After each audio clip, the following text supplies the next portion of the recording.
আসসালামু আলাইকুম প্রিয় সাংবাদিক ভাইয়েরা, আজকে শহীদ প্রেসিডেন্ট জিয়াউর রহমান, দেশনেত্রী বেগম খালেদা জিয়া তাদের দুজনের সমাধিস্থলে শ্রদ্ধা নিবেদন করা হয়েছে, একই সাথে দোয়া মোনাজাত করা হয়েছে। আপনারা জানেন যে আজকে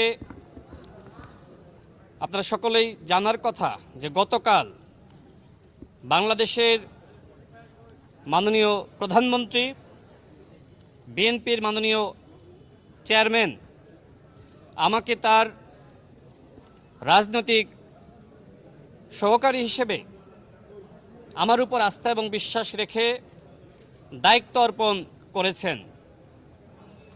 আমি বাংলাদেশের মাননীয় প্রধানমন্ত্রীর সাথে শেখ হাসিনা ফ্যাসিবাদের আমল থেকেই কিভাবে বাংলাদেশ থেকে এই ফ্যাসিবাদকে মুক্ত করা যায় তার নেতৃত্বে কাজ করেছি। তার সাথে আমার ব্যক্তিগত পর্যায়ে এবং দলীয় পর্যায়ে সম্পর্ক ছিল এবং তার নির্দেশনা মেনেই 2022 সাল থেকে যুগপৎ আন্দোলন, এক দফার আন্দোলন এবং পরবর্তীতে ছাত্র গণ অভ্যুত্থানে আমার জায়গা থেকে একজন রাজনৈতিক কর্মী হিসেবে আমি ভূমিকা রেখেছি। যেহেতু 2018 সালের কোটা সংস্কার আন্দোলনে আমি এবং বিএনপি সরকারের মাননীয় প্রতিমন্ত্রী জনাব নুরুল হক নূর আমরা সেই আন্দোলনে নেতৃত্ব দিয়েছিলাম। সুতরাং যখন 24 সালে আবারও হাইকোর্টের একটি রায়ের মাধ্যমে কোটা ফিরে আসে, তখন কোটা আন্দোলনকে শুধুমাত্র কোটা সংস্কার আন্দোলনের মধ্যেই সীমাবদ্ধ না রেখে এই আন্দোলনকে রাষ্ট্র সংস্কার আন্দোলনে পরিণত করার জন্য আমাদের জায়গা থেকে আমরা ভূমিকা রেখেছি বাংলাদেশের বর্তমান মাননীয় প্রধানমন্ত্রী জনাব তারেক রহমানের নির্দেশনা এবং তার নেতৃত্বে। সেই জায়গা থেকে যেহেতু 2018 সাল থেকে বাংলাদেশে যতগুলো ছাত্র আন্দোলন, তার সামনে থেকে পিছনে থেকে আমাদের জায়গা থেকে আমরা ভূমিকা রেখেছি এবং আমি আমার জীবনে এখনো পর্যন্ত বাংলাদেশের বর্তমান মাননীয় প্রধানমন্ত্রী তিনি আমার উপরে অনাস্থা স্থাপন করবেন এরকম কোনো কাজ করি নাই। আমি দেশবাসীর কাছে দোয়া চাই যাতে করে বাংলাদেশের এই মহান নেতা, বাংলাদেশের পুনর্গঠন এবং পরিবর্তনের জন্য যিনি কাজ করে যাচ্ছেন, সেই মাননীয় প্রধানমন্ত্রীর আস্থা এবং বিশ্বাস যাতে আমি ধরে রাখতে পারি এবং জাতীয়তাবাদের রাজনীতিকে আরও বেশি সমৃদ্ধ করতে পারি। যে রাজনৈতিক দায়িত্ব তিনি আমার উপর দিয়েছেন সেই দায়িত্ব যথাযথভাবে যাতে পালন করতে পারি, এই জন্য আমি দেশবাসীর দোয়া চাই, সহযোগিতা চাই। 24-এর গণঅভ্যুত্থানের মধ্য দিয়ে যে বাংলাদেশ আমরা উপহার পেয়েছি, এই বাংলাদেশ আর কখনোই ফ্যাসিবাদের জাতাকলে পিষ্ট হতে পারে না।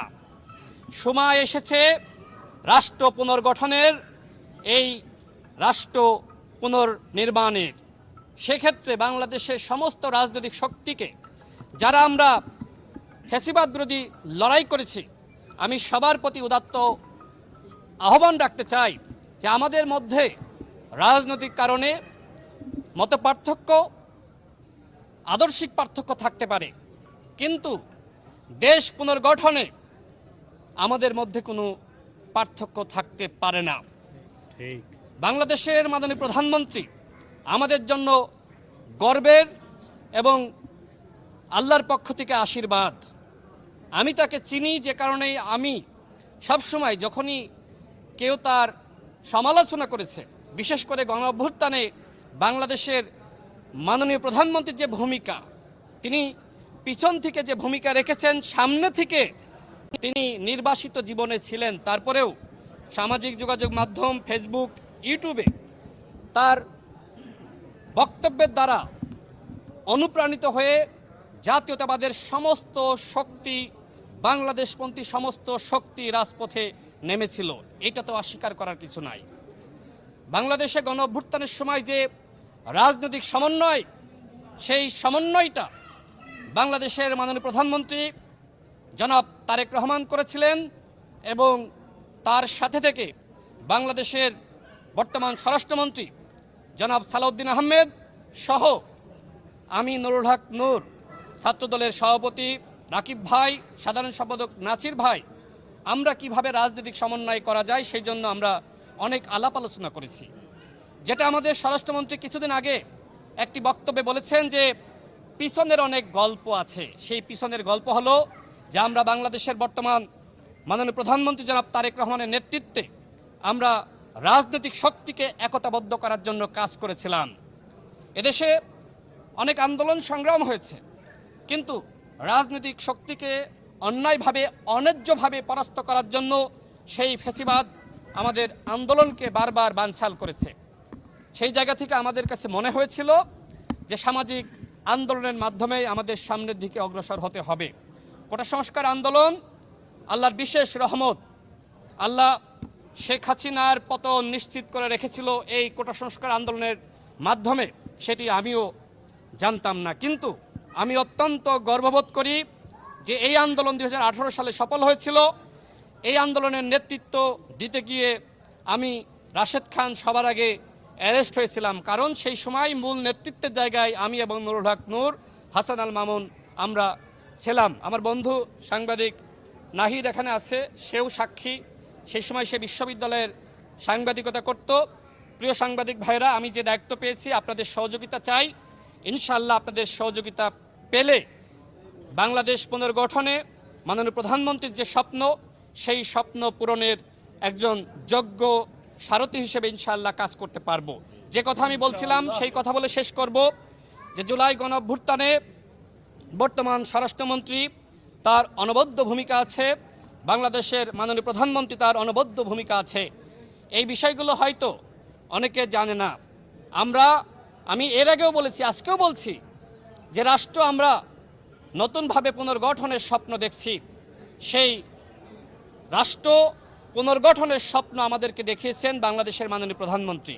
আমি সর্বশেষ বলবো, হ্যাঁ আমাদের ভিতরে মতপার্থক্য থাকতে পারে, রাজনৈতিক আদর্শিক পার্থক্য থাকতে পারে, কিন্তু দেশের কল্যাণে আমাদের সবাইকে একতাবদ্ধ হয়ে কাজ করতে হবে। তবে আমরা লক্ষ্য করছি বাংলাদেশে যারা এই গণ অভ্যুত্থানের কারণে বিরোধী দল হওয়ার সুযোগ পেয়েছে, যারা নতুন দল গঠনের সুযোগ পেয়েছে, তারা নানানভাবে এই রাষ্ট্রের যে নতুনভাবে পথ চলা এবং মাননীয় প্রধানমন্ত্রীর যে পুনর্গঠনের স্বপ্ন, সেই স্বপ্নকে ব্যাহত করার জন্য অনেকে চক্রান্ত করছে। আমি জামাত ইসলাম এবং এনসিপির প্রতি আহ্বান রাখতে চাই, শেখ হাসিনা যে ভাষায় কথা বলে, আওয়ামী লীগ যে ভাষায় কথা বলে বিএনপির বিরুদ্ধে বিষোদ্গার করে, বর্তমানে আপনাদের ভাষা একই রকম, কোনো পার্থক্য আমি লক্ষ্য করছি না, কোনো পার্থক্য আমার কাছে পরিলক্ষিত হচ্ছে না। আপনারা একটি গঠনমূলক বিরোধী দল হওয়ার চেষ্টা করেন। শেখ হাসিনা এই রাষ্ট্রকে ব্যর্থ করতে চেয়েছিল, এখন আপনারা হুমকি দিচ্ছেন যে আপনারাও নাকি প্রধানমন্ত্রীকে সফল হতে দিবেন না। বাংলাদেশের মাননীয় প্রধানমন্ত্রী অবশ্যই সফল হবে ইনশাআল্লাহ।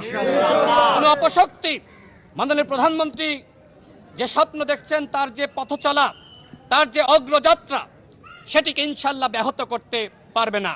এদেশের তরুণ সমাজ, এদেশের শ্রমিক সমাজ, এদেশের সাংবাদিক সমাজ, এদেশের শিক্ষিত সমাজ, এদেশের ছাত্র সমাজ বাংলাদেশের মাননীয় প্রধানমন্ত্রী জনাব তারেক রহমানের সাথে আছে ইনশাআল্লাহ। আজকে আমরা আমাদের দেশনেত্রীর জন্য দোয়া করেছি, শহীদ প্রেসিডেন্ট জিয়াউর রহমানের জন্য দোয়া করেছি। বাংলাদেশে যে সংস্কারটা শুরু হয়েছিল বন্ধুগণ, কার হাত ধরে? শহীদ প্রেসিডেন্ট জিয়াউর রহমানের হাত ধরে। পরবর্তীতে দেশনেত্রী বেগম খালেদা জিয়া, তিনি এই রাষ্ট্রের মেরামতে কাজ করেছেন, তার জীবনটা পর্যন্ত স্যাক্রিফাইস করেছেন।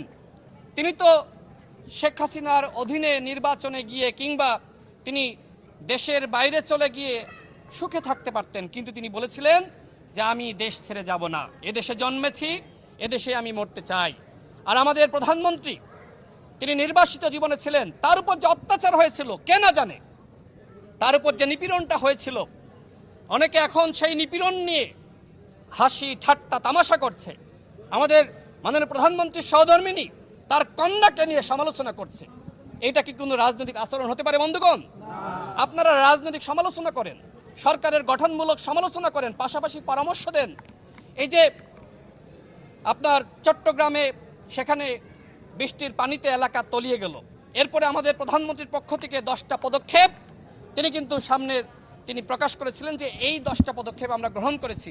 11 নম্বর কি, 12 নম্বর কি, 13 নম্বর কি হতে পারে সেই পদক্ষেপগুলো আপনারা দেখাতে পারতেন, দেখিয়েছে? বরং উল্টো সমালোচনা করেছে।